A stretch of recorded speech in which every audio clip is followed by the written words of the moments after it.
एक को बोलते हैं विविदिशा संन्यास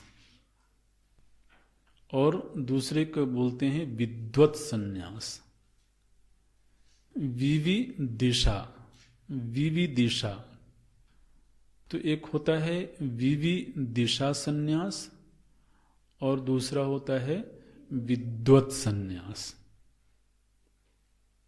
विविदिशा संन्यास का मतलब होता है जब कोई मुमुक्षु बनता है, आत्म बुभुक्षा जागती है जब किसी में, तो उसे भी विधिवत तरीके से कर्म संन्यास का अधिकार दिया जाता है और बल्कि उसको ये कर्तव्य बताया जाता है कि तुमको कर्म संन्यास करना चाहिए। किसको? जो अभी ज्ञानी नहीं हुआ है, माने अभी उसमें कर्तृत्व बना हुआ है, भोक्तृत्व भी बना हुआ है, लेकिन वह मुमुक्षु हो गया है। तो मुमुक्षु हो गया तो अब यदि वह कर्म बाहुल्य में फंसा रहेगा तो वह आत्मज्ञान की साधना नहीं कर सकता है। इसलिए आत्मज्ञान की साधना करने के लिए उसे विधिवत तरीके से कर्म संन्यास करना चाहिए। ऐसा विधान स्वयं शास्त्रों में बताया गया है। यद हरेव विरजेत तद हरेव परिव्रजेत।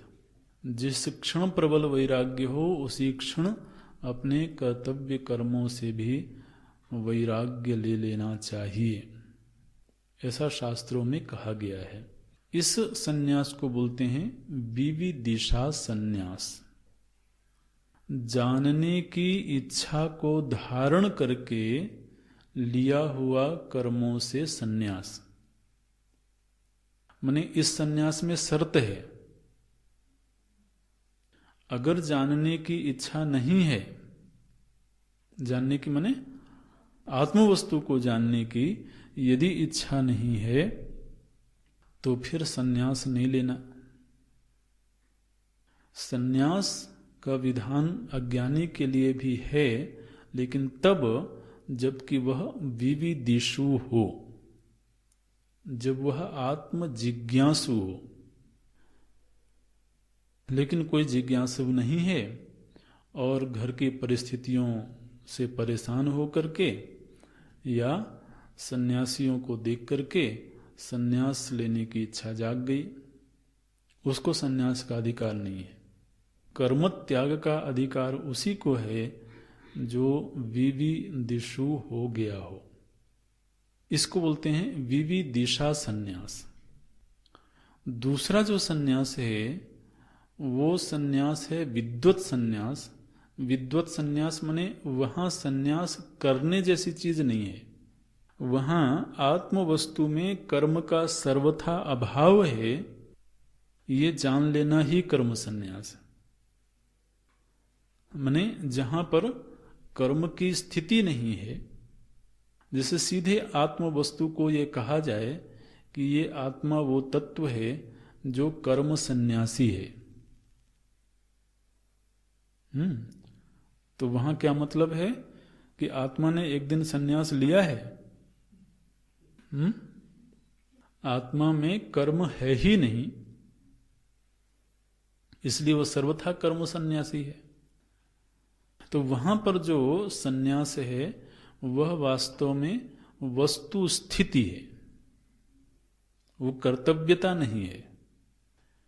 तो जो विविदिषु संन्यास होता है ये तो कर्तव्य के रूप में होता है, और जो विद्वत संन्यास होता है वह सहज स्थिति होती है। ऐसे तो अब यहां जो अर्जुन का प्रश्न है वो प्रश्न अज्ञानी के धरातल पर, ध्यान रखना यह प्रश्न वही नहीं है जो तीसरे अध्याय में पूछा गया है, इसलिए हम इस पर समय दे रहे हैं, बल दे रहे हैं। ये प्रश्न क्या है उसकी गंभीरता समझ में आ जाए। यहां पर प्रश्न ये है कि मानो कि मैं अज्ञानी हूं और मैं श्रेय का आकांक्षी हूं, मैं मुमुक्षु हूं। तो मुमुक्षु के लिए दोनों ही विधान किए जाते हैं।